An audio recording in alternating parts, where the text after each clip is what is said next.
ለምሳሌ ዳኛ ከችሎት ሰዓት ውጪ አቃቢ መስሪያ ቤት ከሚያስተናግደው ውጪ አላስተናግድም ካለ የሚያስገድደው ሰው አለ። ያኛው ጠበቃው ግን ደንበኛው ወደ ደም ጠላም ይደውልበታል። ቢያንስ በአካል እንኳን ባይመጣ ደውሎ ነገር ማለት አይቀርም፣ ይጽፋል፣ ይደውላል። ከባድ ነው። ሌሊት አንዳንድ የሆነች እኮ ቀልድ አለች የምትታወቅ ቀልድ። አንድ ደንበኛ ጠበቃው ላይ ሌሊት 9 ሰዓት ደውሎ እና በእንቅልፍ ስሜት አነሳው ስልኩን ብቻ ተኝተህ እንዳይሆናል ለሱ ብሎ እንግዲህ ቆሞ ነው የሚያድረው ማለት ነው። ቀንም ይቆምለታል። እኔ እኮ የከፈልኩት እኔ ልተኛ ነው እንጂ አንተ እንድትተኛ አይደለም። እንደዛ የሚያስባለ ሰውየውና ሰውየው ብቻ ነው የሚያስጨንቁ። ያው ኖርማሊ እንትኑም ስታየው ትክክል ነው። ግፋ ቢፈረግ ንብረት ላይ ነው። በወንጀል ጉዳይ ግን አንተ ለሚስተር ኤክስ ነው ጥብቅና የቆምከው፣ ከኤስ ከዜድ ሊደወልብህ ይችላል። ዘመዱ፣ አማቹ፣ አጎቱ፣ አክስቱ እንደውም ኖር የሱ ጉዳይ መቼም ተስፋ የለውም፣ እዛው መቅረቱ ነው። እናንተ ምን እየሰራ ነው? የማንን ጎፈሬ እያመጣህ ነው? እኔ አንድ ጊዜ ቤተሰብ ነች ደግሞ ቤተሰብ ነች እና በወንጀል ጉዳይ በቤተሰብ ነው የመጡት ጉዳዩን እንድንረዳቸው ማለት ነው።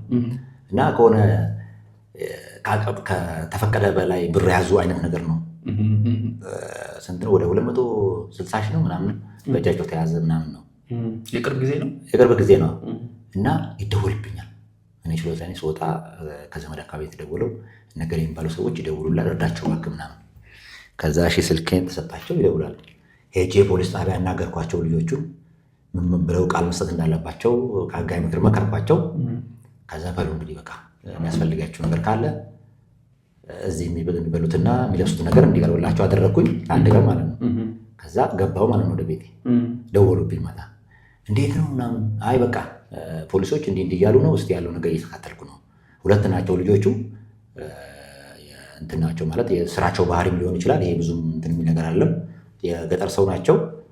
ከብት ከተማ ላይ ሸጠው ብር በእጃቸው ተያዘ ወደ ባንክ ገና መሸብን ብለው ነው ሲሉ ነው። እና ብዙም ለክፉ የሚሰጥ አይደለም። አይዟችሁ ምናምን አልኩ።